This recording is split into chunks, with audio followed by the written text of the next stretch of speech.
the first is, on the outset, we needed to find the right investors that could be strategic across the business, sports, and media front. So led by Rain Group, Chernin, CAA, and even institutional capital from Blum Capital.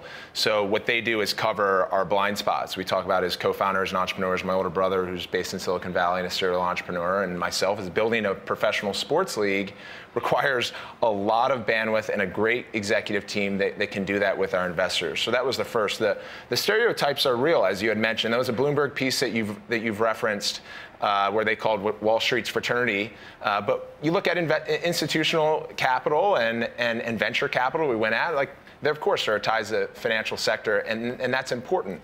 What's been great there is, because of the roots in lacrosse, traditionally at least, it was a one conversation. Here's what the sport is. It wasn't, tell me how lacrosse functions. So that was important. And then for us, as we look at our sport as a whole, it has been subjected to this Northeast preparatory elitist sport. But it's actually the oldest sport in North America.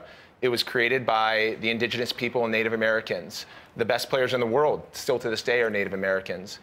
Take LA and New York, two areas where we'll have offices. LA is now 50% white athletes, 25% Hispanic, 25% African American. And Baltimore right now is 50-50 white and African American. In New York, we're seeing more cultural diversity as well. I was curious because we were showing the charts about how popular the sport is. It's growing dramatically at the high school level, at the college. You played college lacrosse. I did. So how do you attract, though, those younger players if the average salary is, what, about $25,000 a year? Don't you have to get that to be much higher to make this the kind of sport that compete with everyone else? Absolutely. Our athletes need to be full-time, and that was the impetus of building this thing, is we looked at our business model, which is tour-based, and created it inside out. So what's most important in professional sports league is you have the best players in the world, which we have, and we compensated them with full-time wages, benefits for the first time, and they all have equity in the league.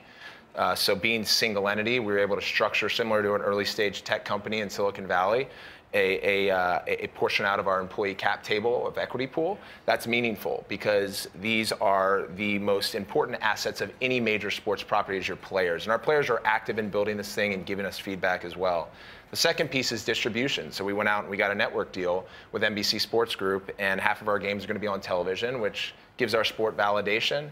And the other half are going to be on NBC Gold. And that's critical inside out, because sports leagues, traditionally team-based, are finding owners, then venues, then the complications of building a schedule home and away. Then they go to networks and they don't have inventory available. So we knew that players and distribution were the two most important things. And then we solved for the tour-based model by being able to, instead of like other niche sports that are in fewer than 10 markets, you're actually ostracizing the greater portion of the growing fan base in America. So by going tour-based, we become national overnight. We've got to lean into the clubs and the branding around the teams and the coaches and the relationships with the players and our college draft, the core principles of a regular season, playoffs, and championship. All that has to be at the forefront of what we do. But by being tour-based, we're in all markets where the game is growing, and we're able to play in premium sports venues. So previously in high school and college venues, you got to have that great appeal so you can put people in the stands, and it's got to be a great experience, is how competitive the sports landscape is.